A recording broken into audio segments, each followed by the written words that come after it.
ఎప్పుడైనా సరే వివాదాల్లో వస్తుంది ఆసుపత్రి పత్రిక మీడియాలోకి, కానీ ఈసారి విపరీతమైన ప్రశంసలు. ఉస్మానియా అనేది ఒక లెజెండరీ ఇన్స్టిట్యూట్.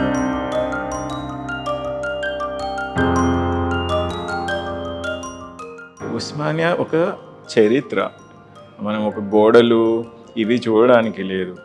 పీపుల్ ఇంకా ఇంత నెగటివిటీ ఉంది, కానీ మీరు అంటారు కదా, స్టిల్ పాపం డబ్బులు లేనోడు, ఏ దిక్కు లేనోడు, డబ్బులు ఇంకా చనిపోయే స్టేజ్లో ఉస్మానియాకి స్టిల్ వస్తాడు. ఎందుకంటే ఆఖరి హోపు.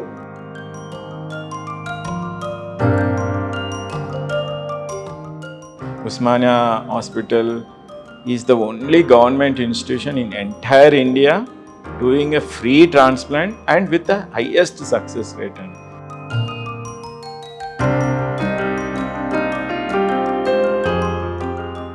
సో మేమందరము ఇప్పటివరకు 5,000 పైచీలకు లివర్ క్యాన్సర్స్, ప్యాంక్రియాటిక్ క్యాన్సరు, జీర్ణకోశ cancer surgeries, very complex gastrointestinal surgeries చేసాం. అవి ఒక్కొక్క సర్జరీ 10-15 లక్షల పైన ఉంటుంది. 5,000 అలాంటి. అది మేము ఎప్పుడు చెప్పుకోలేదు. అంటే సార్ ఇది 36 గంటలు, ఎన్ని గంటలకు స్టార్ట్ అయితే దాని ప్రాసెస్ ఎట్లా చేశారు మీరు? 28th రోజు 4 గంటలకి మధ్యాహ్నం స్టార్ట్ చేస్తే 28th మొత్తం అయిపోయింది. 29th 11 o'clock అట్లా నడిచింది. ఈవినింగ్ 29th ఈవినింగ్ వరకు. 29th ఈవినింగ్ నిద్రాహారాలు లేవు. సో అట్లా నడిచింది.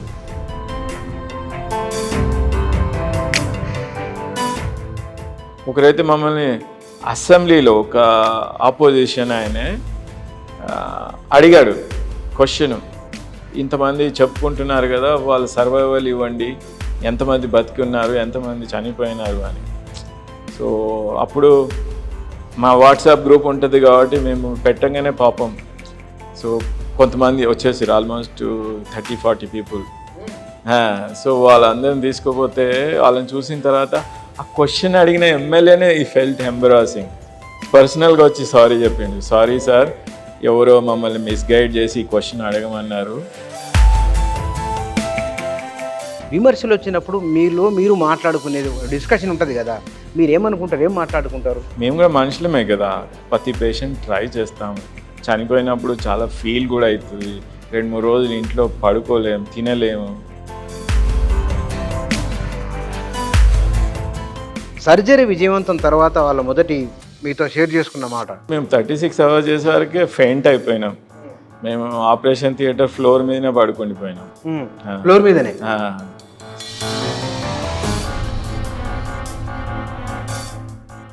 గద్దర్ పాట ఒకటి ఫేమస్ పాట ఉంది, నేను రాను కొడుకో సర్కారు దావకానకు అని. ఆ పాట మీరు ఇంతకు పూర్వం విన్నారు కదా? నా లైఫ్ అంతా ఉస్మానియాకే అంకితం అయిపోయింది. ఎందుకంటే రోజు 20 గంటలు 15 గంటలు ఉస్మానియాలనే, ఇంకా పోయి ఇంటికి పోయి పడుకోవడం. సో నా 3/4 of the life is with the Osmania అయిపోయింది. నమస్తే. ప్రభుత్వ ఆసుపత్రుల గురించి మనలో చాలామందికి తక్కువ అభిప్రాయం ఉంటుంది. వైద్యం సరిగా ఉండదని, పరిసరాలు బాగుండవని, వైద్యులు పట్టించుకోరనే ఒక అభిప్రాయం ఉంటుంది. కానీ దానికి భిన్నంగా వైద్య సేవలు ఉన్నాయి, వైద్యుల సేవలు ఉన్నాయి. ఒక అరుదైన చికిత్స, శస్త్రచికిత్స కార్పొరేట్ ఆసుపత్రుల్లో జరుగుతూ ఉంటుందనే ఒక అభిప్రాయం కూడా చాలామందిలో ఉంది.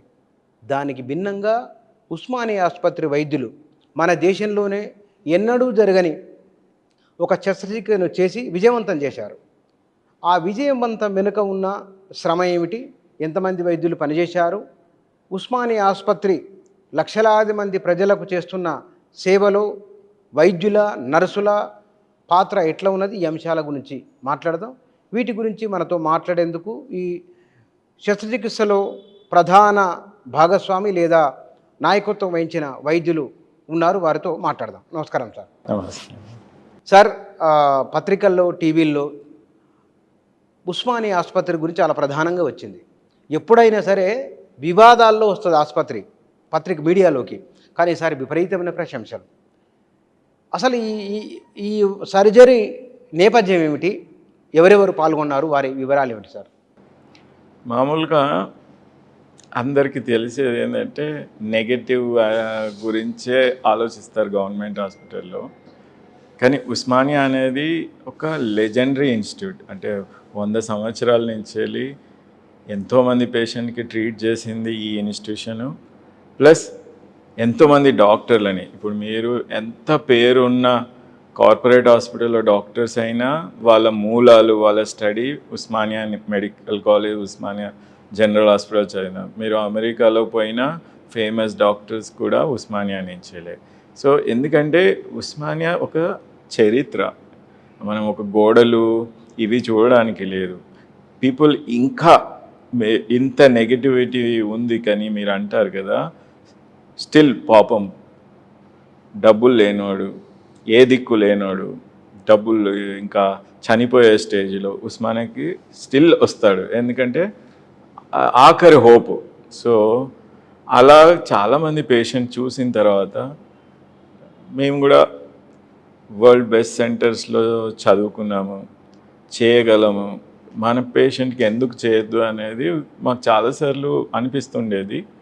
సో సర్జికల్ గ్యాస్ట్రో డిపార్ట్మెంట్, ఇప్పుడు నేను పనిచేసే డిపార్ట్మెంటు, అది స్టార్ట్ అయింది 10 years క్రితం.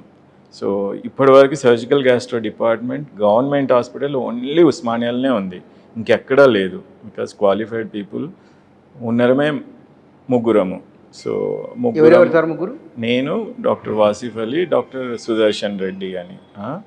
సో మేము ముగ్గురమే ఉన్నాం ప్రజెంట్. అంతకుముందు డాక్టర్ ప్రతాప్ రెడ్డి సార్ అని ఉండే, సార్ రిటైర్ అయిపోయినారు. తర్వాత నేను ప్రొఫెసర్గా తీసుకున్నాను.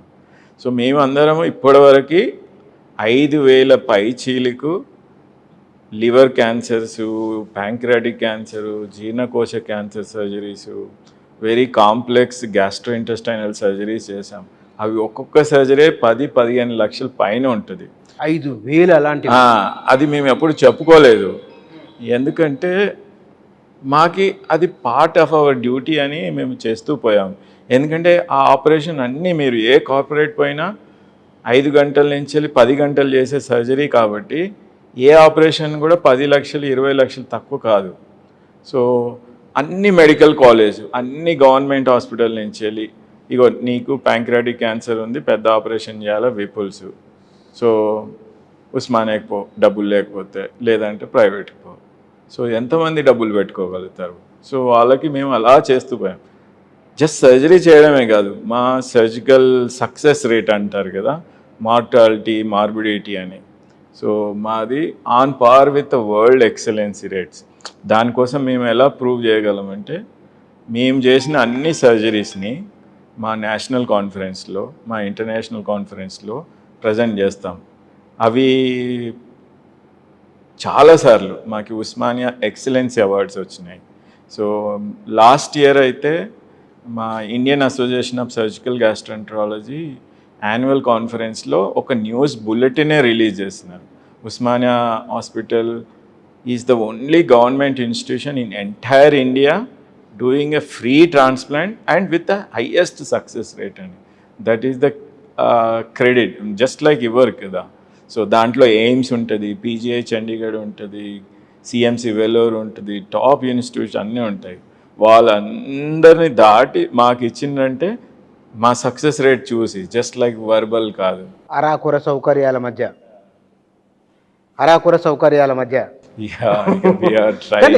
నేను ఇక్కడ ఈ బృందంలో ఉన్న వారు ఎవరెవరు సార్, వారి పేర్లు చెప్పండి. మీరు 36 గంటల సర్జరీ. సో మామూలుగా ఏంటంటే ఈ ఆపరేషన్ చేయాలంటే ఫస్ట్ సర్జరీ ముందు ఎవాల్యుయేషన్ అని ఉంటుంది. సో మా medical gastro chief professor Ramesh Kumar sir, మా సీనియరు, మెంటరు, నాకు చదువుకునేటప్పుడు కూడా చాలాసార్లు సహాయం చేసిండు. సో ఆ సార్ ఏంటంటే ఫస్ట్ పేషెంట్ని అన్ని ఇన్వెస్టిగేషన్ చేసి, మధు ఇట్లా నువ్వు ఇంటెస్టైనల్ ట్రాన్స్ప్లాంట్ అనుకుంటున్నావు, కానీ మిగతా మిగిలిపోయిన జీర్ణ ఆశయంలో ఇక్కడ కూడా పాలిప్స్ అంటే ప్రీ క్యాన్సర్ గడ్డలు ఉన్నాయి, సో చూసుకో మరి మెనాట్ ఫిట్ అని. అట్లా మాకు మెంటర్గా కాదు, సైంటిఫిక్ కూడా సజెస్ట్ చేస్తారు సారు. ప్లస్ వీళ్ళు ఏంటంటే సర్జరీ తర్వాత కూడా పేషెంట్కి రిజెక్షన్, కాంప్లికేషన్ వస్తే మాకు హెల్ప్ చేస్తారనమాట.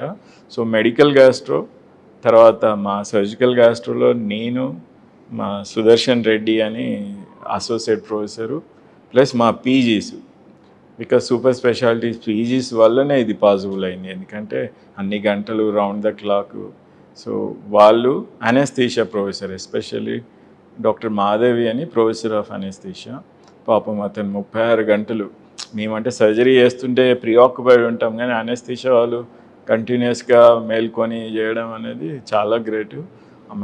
మేడం వాళ్ళ టీము, నర్సింగ్, మా ఓటీ టెక్నీషియన్ ఉంటాడు కృష్ణ అని, పాపం అసలు 36 గంటలు ఒక్కడు ఏకదాటిగా నిద్ర లేకుండా ఎవరికి మీ ఎవరికి నిద్ర లేదు. నిద్రపోతే పేషెంట్ చచ్చిపోతుంది. అదే అంటే షిఫ్ట్ మారడం కూడా స్కోప్ ఉండదు. అలా చేస్తూ పోయాము. ఒక్కటే అందరి ఉద్దేశం, సార్ ఫస్ట్ టైం అంటున్నాడు కదా మనం అందరం సహాయం చేస్తాము అని.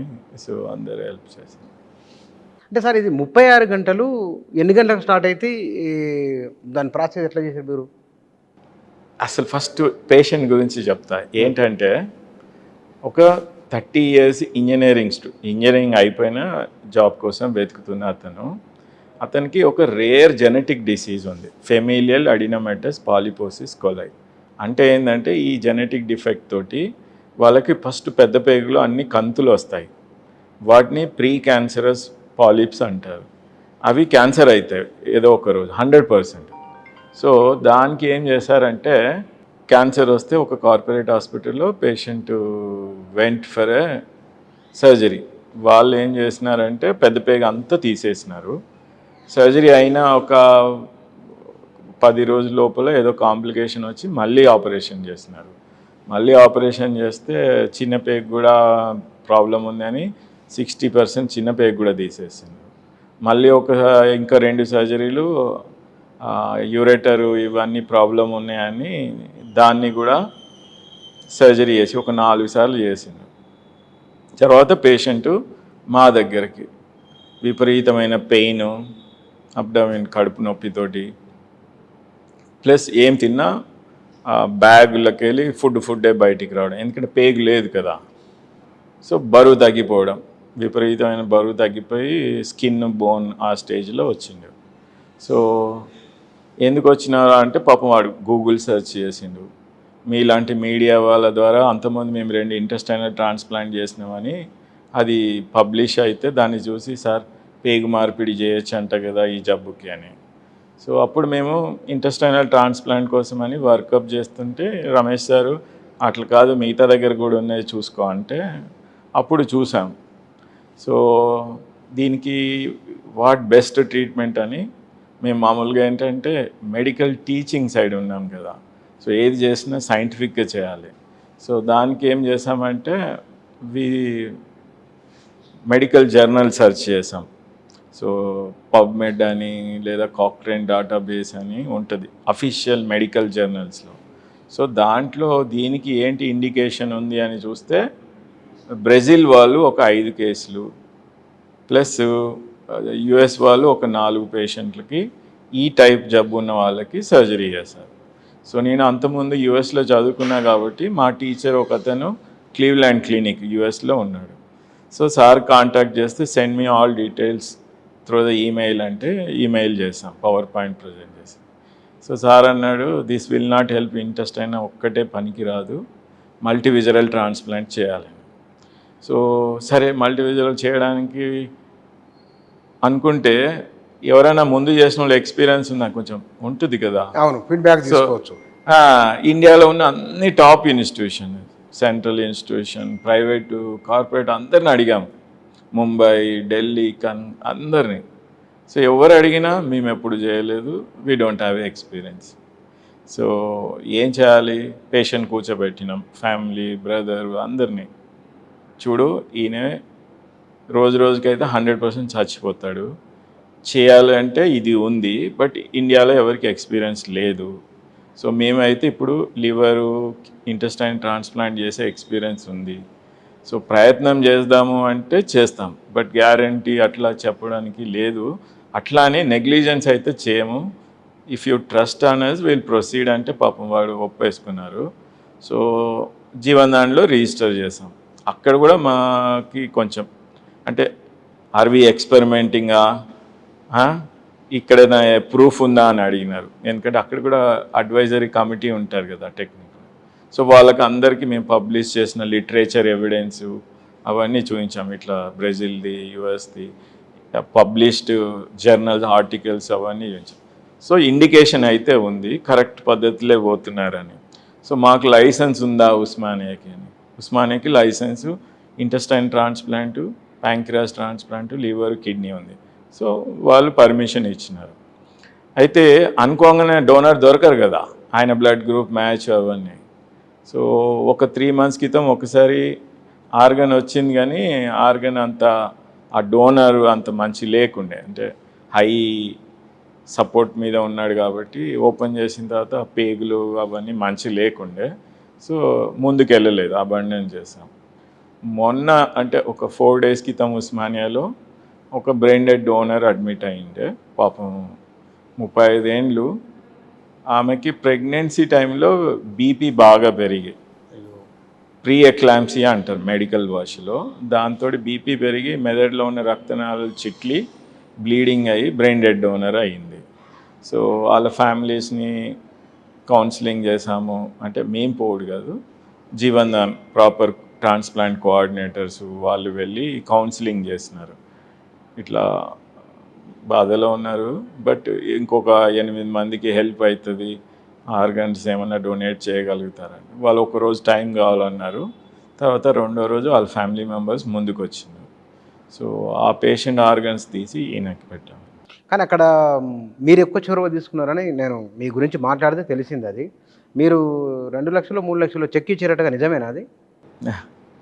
అంటే టైం బీయింగ్ సడన్గా అవసరం ఉండే, సో ఇచ్చేసాం. అంటే వాళ్ళు పేషెంట్ తరఫున పెట్టుకోలేరు కాబట్టి అది కూడా మీరే అట్లా. అంటే చాలాసార్లు పేషెంట్ పాపం స్ట్రగుల్లో ఉంటే చాలామందికి ఎక్కడో డొనేట్ చేస్తాం కదా, సో ఎందుకు డొనేట్ చేయొద్దని మీ ఓన్ మనీ పేషెంట్కు. కానీ సార్ ఇది చాలా రిస్క్తో కూడిన పని కదా. ఒకవేళ అది పేషెంట్ ఏమన్నా ఇబ్బంది అయితే చాలా సమస్యలు వస్తాయని ఆల్రెడీ కొన్ని అనుభవాలు ఉన్నాయి కదా. మీరు అంటే దీన్ని మిమ్మల్ని ఎంకరేజ్ చేసి, అంటే మీకు మీరే అనుకున్నారా, ఎట్లా అది మీకు ఇంత మోరల్ సపోర్ట్ ఇచ్చింది ఎవరు? అంటే ఫస్ట్ థింగ్ ఏంటంటే, మేము ఫస్ట్ లివర్ ట్రాన్స్ప్లాంట్ గవర్నమెంట్ సెక్టర్లో చేయాలనుకున్నప్పుడు కూడా మాకు చాలామంది క్రిటిసైజ్ చేసిండ్రు. మీకు ఎవరికి తెలియదు, ఒక ఇంట్రెస్టింగ్ చిన్నగా చెప్తాను. జీవన్ దాన్ అనేది ఫస్ట్ మన స్టేట్లో అంటే కంబైన్డ్ ఏపీలో స్టార్ట్ అయినప్పుడు, అప్పుడు అన్డివైడెడ్ ఆంధ్రప్రదేశ్ ఉన్నప్పుడు జీవన్ దాన్ స్టార్ట్ చేయాలని గవర్నమెంట్ డిఎంఈ ఆఫీసు అందరూ పిలిచినారు. ఇట్లా చాలామంది కిడ్నీ ఫెయిల్యూర్ ఉన్నారు, లివర్ ఫెయిల్యూర్ ఉన్నారు, హార్ట్ వాళ్ళకి ఆర్గన్స్ కావాలి. సో మన స్టేట్లో ఆర్గన్ డొనేషన్ అనేది లేదు, సో దాన్ని స్టార్ట్ చేయాలి. సో బ్రెయిన్ డెడ్ డిక్లరేషన్ చేయాలి, దానికి ఎలా అనేది అడుగుతుండే అన్నమాట. సో అప్పుడు గవర్నమెంట్ హాస్పిటల్ నుంచి వెళ్ళి నన్ను మా చీఫ్ ప్రతాప్ రెడ్డి సార్ని పిలిచినారు. సో పిలిస్తే ఏంటంటే అప్పుడు అందరూ కార్పొరేట్ వేరియస్ హాస్పిటల్స్ ఇట్లా చేయాలి అది అంటున్నారు. నేను ఏమైనా మాట్లాడొచ్చా సార్ 1 minute అంటే చెప్పు అన్నారు. సార్ ఆర్గన్ డొనేట్ చేయడం మంచిది, ఇంకోనికి లైఫ్ ఇస్తారు, అది కరెక్టే. ఉస్మానియా ఈజ్ ఆర్గన్ సప్లయరా లేక పూర్ పేషెంట్స్కి కూడా ఆర్గన్స్ యూజ్ చేయడానికి ఏదైనా ప్రొవిజన్ ఉందా అంటే ఒక అతను కార్పొరేట్ ఆయన లేచి నవ్వేసిండు. ఏంటి ఉస్మానియాలో బేసికే జరగదు, మీరు ఆకాశానికి నిచ్చెనేస్తున్నారు, ఆ లివర్ ట్రాన్స్ప్లాంట్ అంటే ఏంది అసలు మీకు తెలుసా ఇదని బాగా హీటెడ్గా ఆర్గ్యూ చేస్తున్నాడు. నేను అన్నాను, sir I'm American board certified liver transplant surgeon, so మీరు నాకు ఛాన్స్ ఇస్తే కదా చేయగలను లేదనేది. సో అట్లా స్ట్రగుల్ తోటి వి స్టార్టెడ్. మీకు అందరికీ తెలుసు ఫస్ట్ ట్రాన్స్ప్లాంట్ సక్సెస్ కాగానే ఎవ్రీబడి సో అలా మేము ఇప్పటివరకు చాలామందికి ట్రాన్స్ప్లాంట్ చేసాం. మేము చేసిన ట్రాన్స్ప్లాంట్ పేషెంట్స్ 20 ఏళ్ళు బతికిన వాళ్ళు కూడా ఉన్నారు. 10 ఏళ్ళు బతికిన వాళ్ళు అయితే చాలామంది ఉన్నారు. లివర్ ట్రాన్స్ప్లాంట్ చేసిన వాళ్ళు ఎన్ని అయినాయి సార్ సర్జరీలు అవి ట్రాన్స్ప్లాంటేషన్ లివర్? మేము అంటే ఇప్పటివరకు ఒక 500+ లివర్ ట్రాన్స్ప్లాంట్ చేశాము. అందులో చిన్నపిల్లలకి 135 పెడియాట్రిక్ ట్రాన్స్ప్లాంట్ చేశాము. చిన్నపిల్లలై అందులో 6 వారాలు ఉన్న బేబీ కూడా చేశాము. ఇంకా అట్లా ప్యాంక్రియాస్ ట్రాన్స్ప్లాంట్ చేశాము. అలాగే ఇంటెస్టైనల్ ట్రాన్స్ప్లాంట్, అసలు ఇండియాలో ఏ గవర్నమెంట్ ఇన్స్టిట్యూషన్లో ఇంటెస్టైనల్ ట్రాన్స్ప్లాంట్ జరగదు, అది కూడా మేమే చేసాం. 3 ఇంటెస్టైనల్ ట్రాన్స్ప్లాంట్ చేసాం. ఇది 2015 కదా మీరు లివర్ స్టార్ట్ చేసాం. ఓకే. హార్ట్ సర్జరీ చేసినా సార్? హార్ట్ సర్జరీ మామూలుగా కార్డియాలజీ, కార్డియోథొరాసిక్ వాళ్ళు చేస్తారు. ఉస్మానియాలో చేయలేదు ఇప్పటివరకు. ఉస్మానియాలో కాలేదు, నిజామ్స్లో చేసినారు, ఇక్కడ చేయలేదు. మీరు ఎన్నాళ్ళుగా చేస్తున్నారు సార్ ఇక్కడ ఈ హాస్పిటల్లో? నేను సర్వీస్లో 1999లో జాయిన్ అయినా. సో 2004లో నేను ఎయిమ్స్ ఢిల్లీకి వెళ్ళిన. ఎయిమ్స్ ఢిల్లీ ఫస్ట్ ర్యాంకు నేను ఎంసీఏ సర్జికల్ గ్యాస్ట్రోఎంట్రాలజీ చేసిన. అంతకుముందే ఇక్కడ పీజీ చేసేటప్పుడే నేను ఎఫ్ఆర్సిఎస్ ఎడిన్బర్గ్ది కూడా క్లియర్ చేసా. తర్వాత ఒక 1 ఇయర్ నేను అమెరికన్ కాలేజ్ ఆఫ్ ట్రాన్స్ప్లాంట్ అని ఉంటుంది, ఏసిటిఎస్ ఫెలోషిప్. అది యుఎస్లో స్టార్జల్ ట్రాన్స్ప్లాంట్ సెంటర్ పిట్స్బర్గ్లో చేశాను. సో నేను ఆల్మోస్ట్ 27 ఇయర్స్ నుంచి ఐఎమ్ ఇన్ దిస్. 27 ఇయర్స్ నుంచి ఈ రంగంలో, వైద్య రంగంలో. కానీ సార్ ప్రభుత్వ రంగంలో హాస్పిటల్లో పనిచేయడానికంటే కూడా చాలామంది, అంటే ఎవరినో విమర్శించాలన్న ఉద్దేశం కాదు, ఈ పరిస్థితుల మధ్య అంటే మీకు ఇంత ఎక్స్పీరియన్స్ ఉన్నది, ఎక్స్పోజర్ ఉన్నది, నిపుణత ఉంది పనిలో, ఇక్కడ మీరు మీ మనసుకు మీరు చెప్పుకున్న సమాధానం ఏమిటి? ఈ కండిషన్లో ఆసుపత్రి అక్కడి నుంచి మొదలుకుంటే దీని ముగింపు వరకు నడవడం కూడా కష్టమే ఉంది. దీనికన్నా ఒకసారి రోడే నయమని అనిపిస్తుంది నాకు హాస్పిటల్లో చూస్తే. అంటే మనం చూసే, అంటే నా థాట్లో చెప్తున్నా, డోంట్ థింక్ ఇన్ అదర్వైజ్. అదే మనం చూసే మంచి దాన్ని బట్టి మనం నెగిటివ్స్ ఎక్కువ కనిపించవు. నెగిటివ్ నుంచి థింక్ చేస్తే ఎక్కువ నెగిటివ్. మాకు ఎక్కడ బాధ వేస్తుందంటే, చిన్న పిల్లలు పుట్టుకతోటి జెనెటిక్ డిఫెక్ట్స్ తోటి వస్తారు. వాళ్ళ తల్లిదండ్రులు సెక్యూరిటీ గార్డు, పొలంలో పనిచేసే వాళ్ళు ఉంటారు. సో ఆ చిన్నపిల్లలు ఏంటంటే వాళ్ళకి ఏం తెలియదు ఈయన పెద్ద డాక్టరా ఇది అని. ఇంత ఏజ్ ఉన్న వాళ్ళు డైరెక్ట్ వచ్చి, సార్ నాకు ఈ జబ్బు వచ్చింది, నా తప్పు ఏమి లేదు, మా అమ్మ నాన్న దగ్గర డబ్బులు లేవు, ఈ ఆపరేషను బయట అయితే 20 లక్షలు 30 లక్షలు అంటున్నారు, నాకు ఎక్కడ ఫ్రీగా చేస్తుంది, అది మీరు చేయలేకపోతే మొత్తం భారతదేశంలో ఎవరు ఫ్రీగా చేస్తారు, కనీసం అదైనా అడ్రస్ ఇవ్వండి అని అడుగుతారు. మాకు చాలా బాధ వేస్తుంది. మాకు కూడా పిల్లలు ఉంటారు కదా, సో వాళ్ళ కోసం స్టార్ట్ చేశాను నేను లివర్ ట్రాన్స్ప్లాంట్. అందుకని నేను మొత్తం మన హైదరాబాద్ కంబైన్లో తీసుకుంటే చిన్నపిల్లలకి లివర్ ట్రాన్స్ప్లాంట్ నేనే మ్యాక్సిమం చేశాను.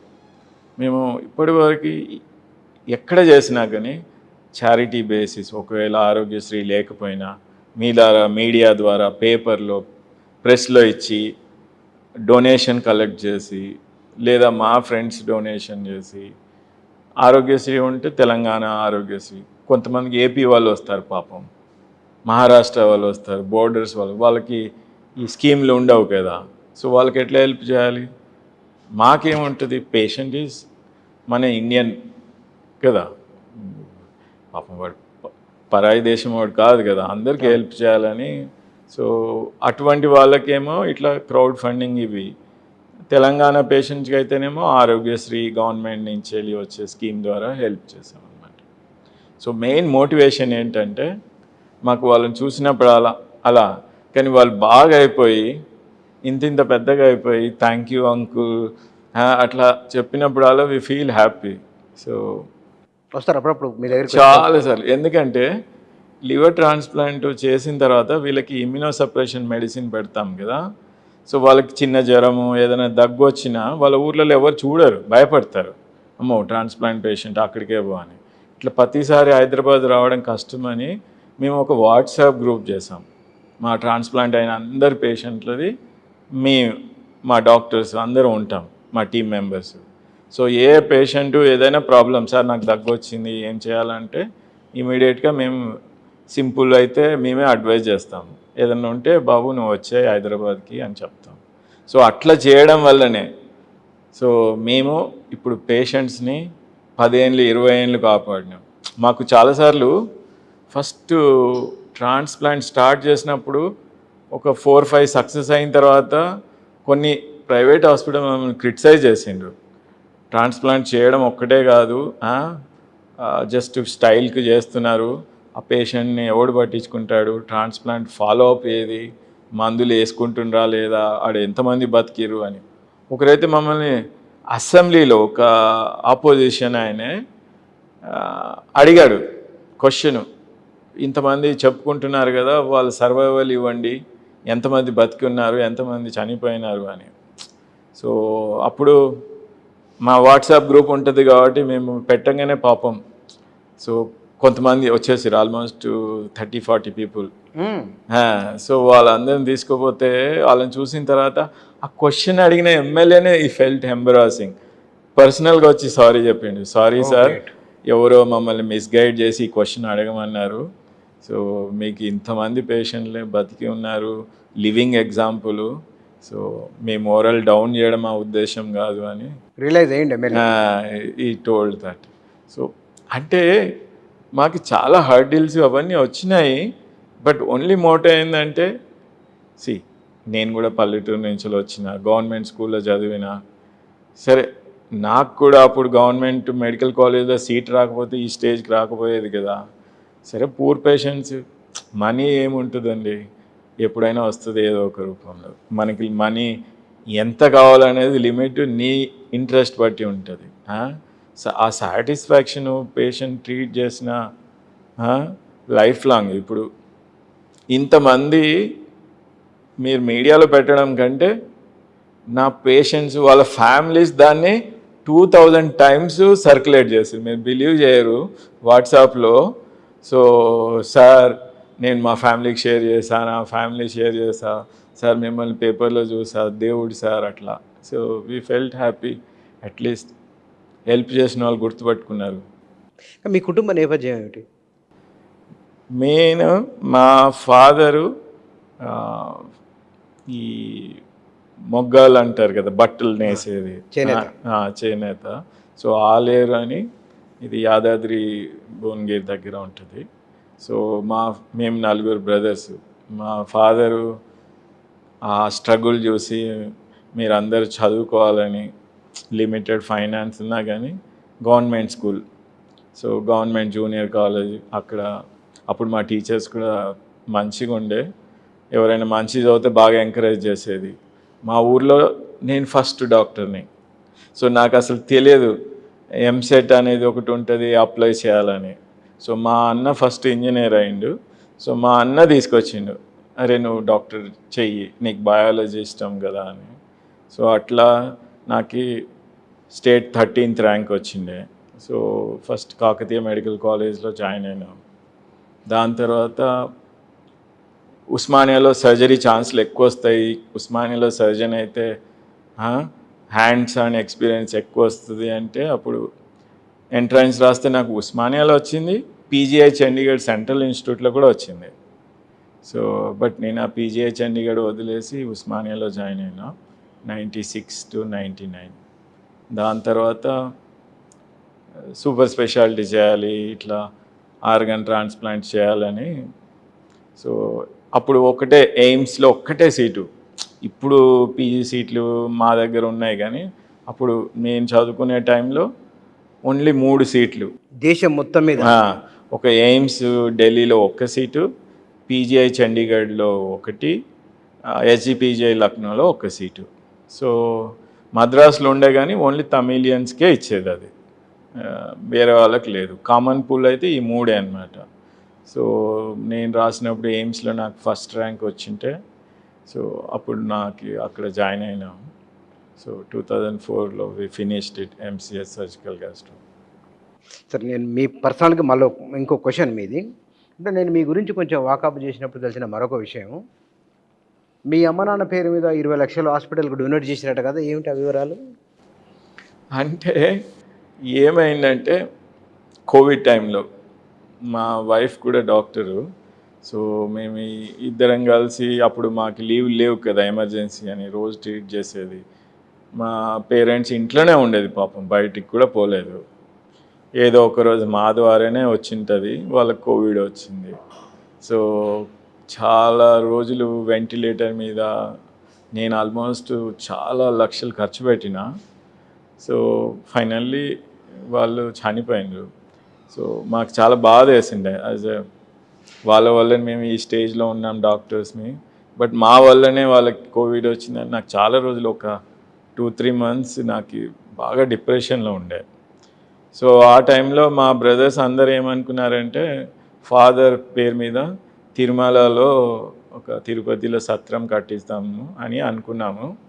సో అందరం మనీ కంట్రిబ్యూట్, మా 4 అన్నలు అక్క అందరం కలిసి contribute 20 lakhs. They are ready to give it to the TTD బోర్డ్కి. నేను ఒక్కటే రిక్వెస్ట్ చేశా, ఈరోజు మా పేరెంట్స్ చనిపోయింది కదా, అట్లా చాలామంది చనిపోతున్నారు, వాళ్ళ ఫ్యామిలీస్ కూడా కొంచెం దేవునికి సేవ చేసినట్టే ఉంటుంది, ప్లీజ్ అన్న ఒక్కసారి ఆలోచించు అంటే, నీ ఇష్టం రా, నీకు అది మంచిగా అనిపిస్తే మా అందరికి ఓకే అన్నారు. సో ఆ 20 lakhs తోటి Osmania hospital operation theatre, surgical గ్యాస్ట్రోఎంటరాలజీని రెనోవేట్ చేశాం. అక్కడ తిరుపతిలో సత్రం అనుకున్నది ప్రజల కోసం, అది ప్రజల కోసం, ఇది ప్రజల కోసమే, ఇది ప్రాణాలు కాదు. సార్, ఇక్కడ ప్రభుత్వ ఆసుపత్రుల్లో పనిచేసే వైద్యులకు ప్రశంసల కంటే విమర్శలు ఎక్కువ వస్తాయి కదా. తీవ్రమైన, ఇప్పుడు కొన్ని వేల మంది మీ ద్వారా ప్రాణాలు కాపాడిన వాళ్ళు, అరాకొర సౌకర్యాల మధ్య విమర్శలు వచ్చినప్పుడు మీరు మాట్లాడుకునేది డిస్కషన్ ఉంటుంది కదా, మీరు ఏమనుకుంటారు, ఏం మాట్లాడుకుంటారు?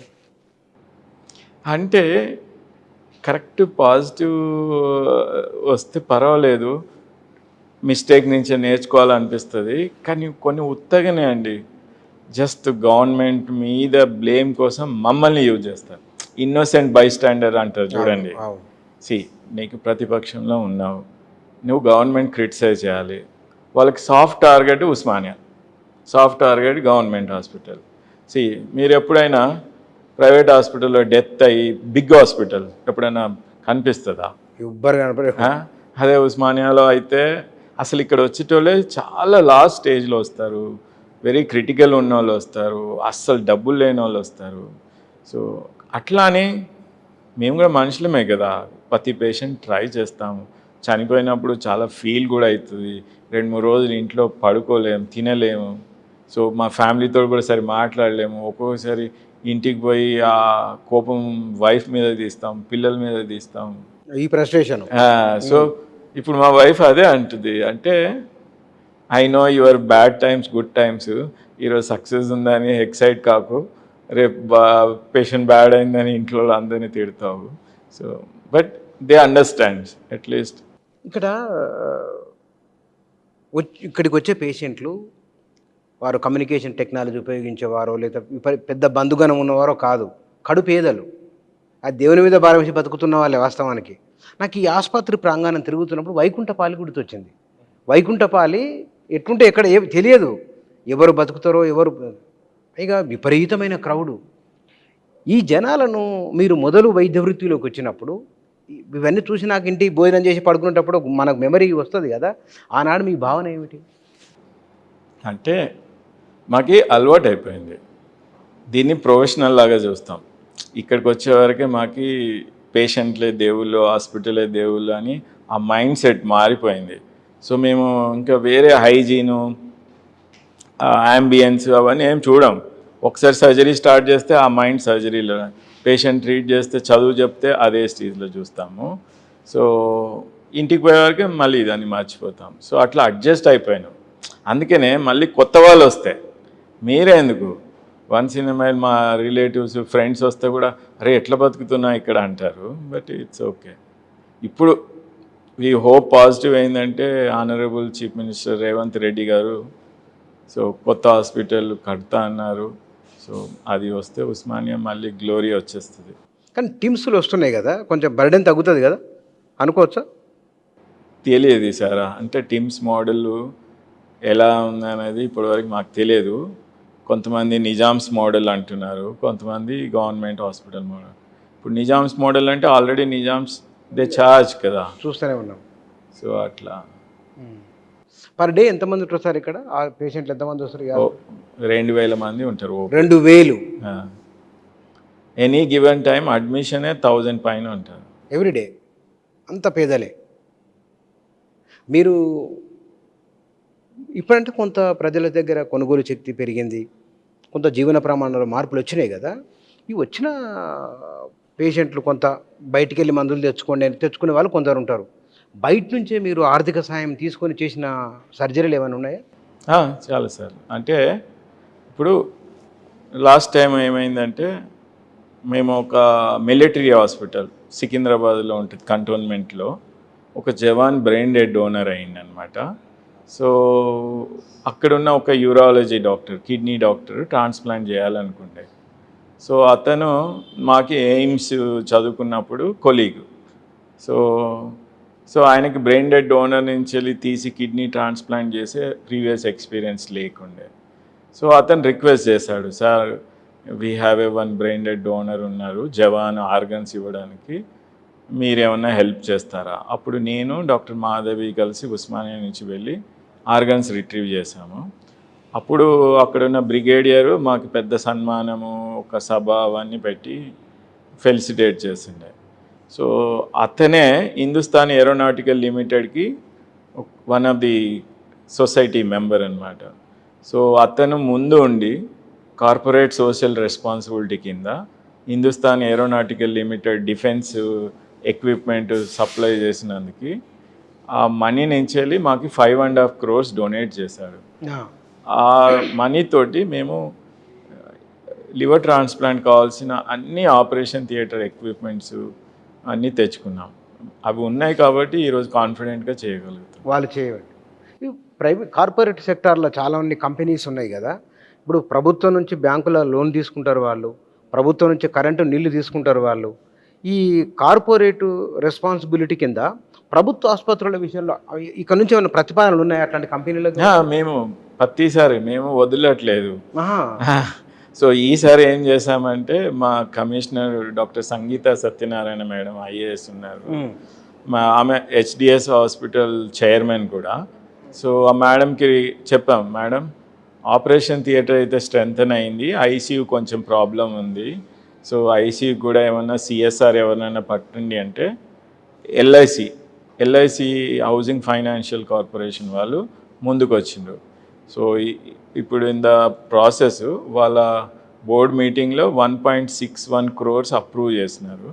దాంట్లో 1 crore మా సర్జికల్ గ్యాస్ట్రో ఐసీయూ స్ట్రెంథనింగ్ కోసం ఇవ్వబోతున్నారు. సార్ ఇక్కడ మనం పేషెంట్ దగ్గరికి వద్దాము.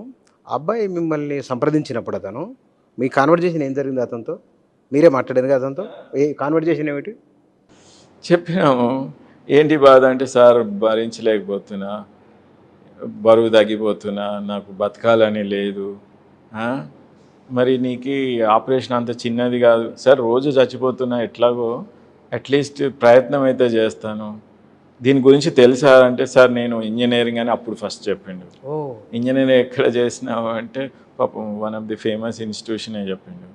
సో గూగుల్ సెర్చ్ చేసినా సార్, నా జబ్బు ఏందో నాకు తెలుసు, ఎప్పుడు చచ్చిపోతానో కూడా నాకు తెలుసు ట్రీట్మెంట్ చేయకపోతే. సో దీనికి ఒక ట్రీట్మెంటు అమెరికాలో ఇట్లా ఉంది, ఇక్కడ ఉంది, ప్లస్ మీ గురించి సెర్చ్ చేసిన మీరు పర్సనల్ ప్రొఫైల్ మీరు ఇంతమందికి ఇంటెస్టైన్ ట్రాన్స్ప్లాంట్ లివర్ చేసినారు. సో ఇంకా మీరు ఒక్కటే హోప్ సార్, ఫైనాన్షియల్ అయితే నాకు ఇక అమెరికాకు పోయి చేయించుకునే అంత మనీ లేదు, సో ఇండియాలో ఎవరు చేసిన వాళ్ళు లేరు.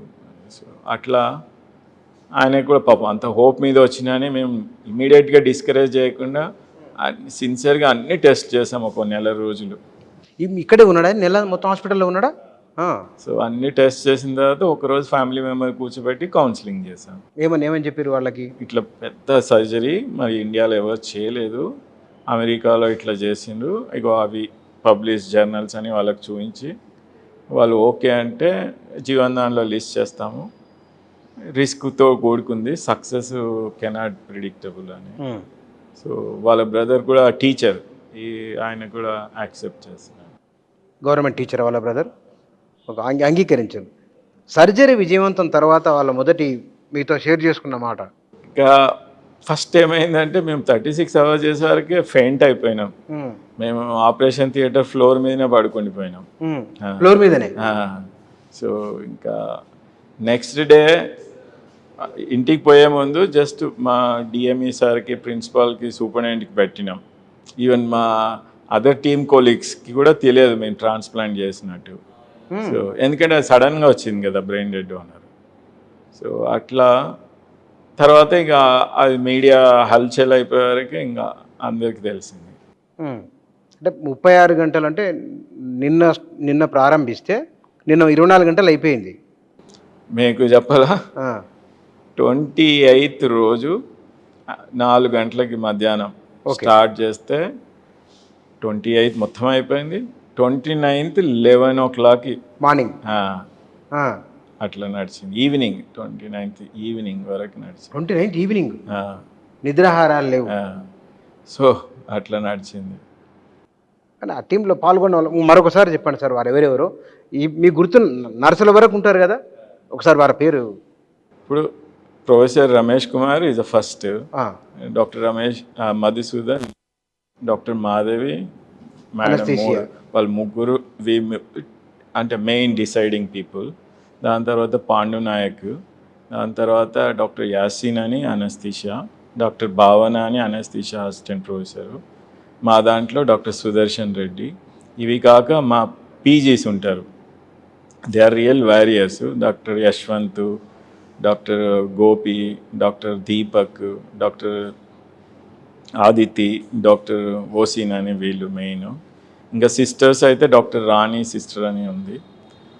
అందరికంటే ముఖ్యం నేను ఎక్కువ రెస్పెక్ట్ చేసేది ఏంటంటే కృష్ణ, ఓటీ టెక్నీషియన్. 20 ఏళ్ళ నుంచి పాపము ఏ రోజు పిలిచినా నాన్ కరప్ట్. మామూలుగా మనం ఏమనుకుంటాం ఓటీ బాయ్స్ డబ్బులు, అస్సలు కాదు. వాళ్ళు క్వశ్చన్ కూడా చేయొచ్చు, నా డ్యూటీ అవర్స్ 8 అవర్సే కదా సార్, నేను ఎందుకు చేయాలని. ఏ రోజు అన్నాడు, మంచోడు.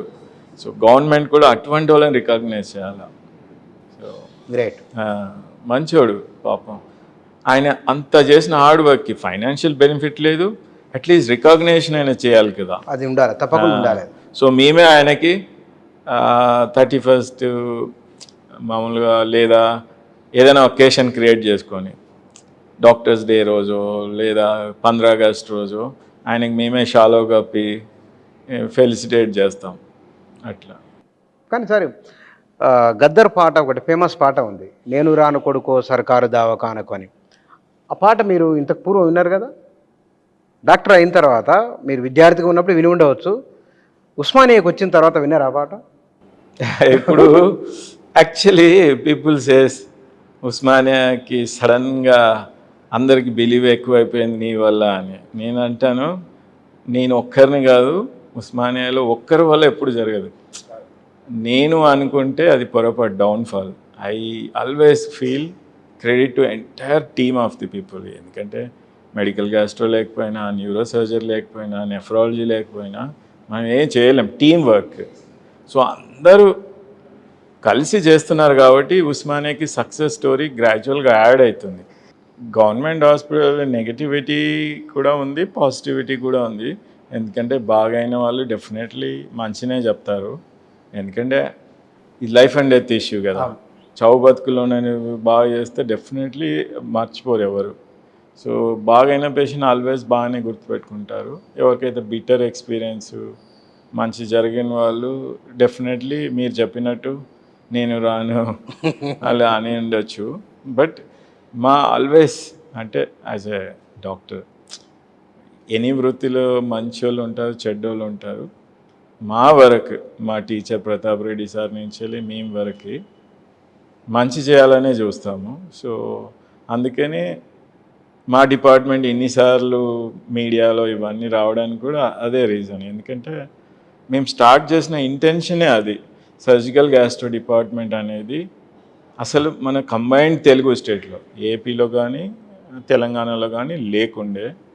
మేము చదువుకున్నది కూడా మా బాస్ ఏమో ఢిల్లీలో జీబీ పంత్లో చదివిండే, నేను ఎయిమ్స్ ఢిల్లీలో చదివిండే. సో మేము స్టార్ట్ చేసినప్పుడు కూడా ఇక్కడ ఎవరు లేరు. సో అందుకని మంచి చేయాలి, డిపార్ట్మెంట్ ఐడెంటిటీ తెలియాలి అని చెప్పి స్టార్ట్ చేశాము. అట్లా more than 5,000 supra major complex GI surgeries చేశాము. ప్లస్ సర్జరీస్ చేయడం ఒక్కటే కాకుండా అంతే ఈక్వల్గా రీసెర్చ్ కూడా చేసాము, పబ్లికేషన్ చేసాము మెడికల్ జర్నల్స్లో, ప్లస్ ప్రజెంటేషన్ చేసాం నేషనల్ ఇంటర్నేషనల్ కాన్ఫరెన్స్లో. సో అట్లా మెల్లమెల్లగా అంటే we all having a same wavelength. మా టీం మెంబర్స్ అందరికీ మంచి చేయాలి, కొంచెం ప్రొఫెషనల్ సాటిస్ఫాక్షన్ కూడా రావాలి అనే లెవెల్లో చేస్తుండే అనమాట. సో అలా నువ్వు ఒకరు మంచి చేస్తే పక్కన కూడా కొంచెం కంటేజియస్ అంటుకుంటుంది కదా. సో మిగతా డిపార్ట్మెంట్ కూడా సరే అరే మీరే చేస్తే మేము కూడా చేస్తాము అని. సో అలా గ్రాడ్యువల్గా ఉస్మానియాలో ట్రెండ్ మారింది. ఇప్పుడు అందరూ మీరు చూస్తే ప్లాస్టిక్ సర్జరీ కానీ కిడ్నీ వాళ్ళు కానీ వాళ్ళు కూడా అందరూ ఈక్వల్గా బాగా చేస్తున్నారు. ఇప్పుడు ఈ 27 ఇయర్స్ సర్వీస్లో మీ అనుభవం లేదా మీ జీవితం గురించి మీరు ఒకవేళ చెప్పమని అంటే కనుక ఏమంటారు? నా లైఫ్ అంతా ఉస్మానియాకే అంకితం అయిపోయింది. ఎందుకంటే రోజు 20 గంటలు 15 గంటలు ఉస్మానియాలనే, ఇంకా పోయి ఇంటికి పోయి పడుకోవడం. సో నా 3/4 of the life is with the Osmania అయిపోయింది. సో కాబట్టి ఇప్పుడు ఒక అడిక్షన్ లాగా అయిపోతుంది. అంటే వరుసగా హాలిడేస్ వచ్చింది అనుకోండి, సో హాస్పిటల్ పోలేదు, ఒక విత్డ్రావల్ ఉంటుంది. అందుకని మేము ఏం చేస్తామంటే, నేను ఒకవేళ out of the country conference కోసం పోయినా కానీ will keep a constant touch మా పీజీస్కి. నా పేషెంట్ అప్డేట్ కావాలి నాకు, ఎలా ఉన్నాడు అని. సో అట్లా. Right sir, thank you. ఒక్కొక్కరికి ఒక ఆసక్తి ఉంటుంది. వారికి మనుషులను బతికించడంలో ఆసక్తి ఉన్నది. 27 సంవత్సరాలుగా సాటి మనిషికి మనం సాయం చేయకపోవచ్చు, సాటి మనిషికి మనం గొప్ప గొప్ప మేళ్ళు చేయకపోవచ్చు, కానీ దానికి మించింది ఒక ప్రాణాన్ని బతికించడం. వారు కొన్ని వేల మంది ప్రాణాలను బతికిస్తున్న వైద్యుల్లో వారు ఒకరు. కానీ ఉస్మానియా ఆసుపత్రి 7వ నిజాం కాలంలో, 7వ నిజాం కంటే ముందే ప్రభుత్వ వైద్య రంగం ఉన్నప్పటికీ చారిత్రకం కొనసాగుతున్న ఒక వారసత్వం 48 తర్వాత కూడా. ఈ చారిత్రక ప్రజా దవాఖానాలో ఒక చారిత్రాత్మకమైన విషయం 5 అవయవాల మార్పిడి శస్త్రచికిత్స విజయవంతం కావడం. ఈ విజయవంతం కావడం వెనుక ఇక్కడ ఉన్న వైద్యులు, నిజంగానే వైద్యుడు భగవంతునితో సమానం అంటే ఈ చికిత్స గురించి విన్నప్పుడు లేదా చూసినప్పుడు అర్థమవుతున్నది. అన్నిటికంటే ఈ ఉస్మానియా ఆసుపత్రి పరిసరాలు, ప్రజలు కోరుకుంటున్నది ఉచితాలు ఇవ్వమనో లేదా మరొకటి చేయమనో కాదు. ఒక్కసారి ఆ ఉస్మానియా ఆసుపత్రికి వస్తే కనుక ఆ మూసీ నదికి ఉస్మానియా ఆసుపత్రి ప్రాంగణం పెద్దగా తేడా అయితే ఏం కనిపించలేదు. అబద్ధం కాదు, నేను విజువల్ కూడా దాంట్లో ఇస్తాను, మీరు చూడండి. అది అంటే ఇంత బాధ కలిగించే వాటిల్లో ఇక్కడ వైద్యులు పనిచేస్తున్నారు, అరాకొర సౌకర్యాల మధ్య పనిచేస్తున్నారు. అత్యంత పేద ప్రజలకు నిజంగా దేవుడు, గుళ్ళో దేవుడు ఉన్నాడు, ఉస్మానియా ఆసుపత్రిలో డాక్టర్ రూపంలో, నర్సు రూపంలో కూడా భగవంతుడు ఉన్నట్లు ఇట్లాంటివి చూసినప్పుడు అనిపిస్తూ ఉంటుంది. నెగిటివ్ ఆలోచన మనకు ప్రభుత్వ విద్యాలయాలు, ప్రభుత్వ ఆసుపత్రులు ఇవి చాలా ప్రధానమైనవి. వీటి విషయంలో ప్రభుత్వాన్ని నిజంగానే ఈ 2 బాగుండాలని ప్రజలైనప్పుడు ఇట్లాంటి శస్త్రచికిత్సలు మరిన్ని విజయవంతం అవుతాయి. ఇలాంటి వైద్యుల గురించి మరింత సమాజానికి తెలియాల్సిన అవసరము, అనివార్యత కూడా ఉన్నది. Thank you.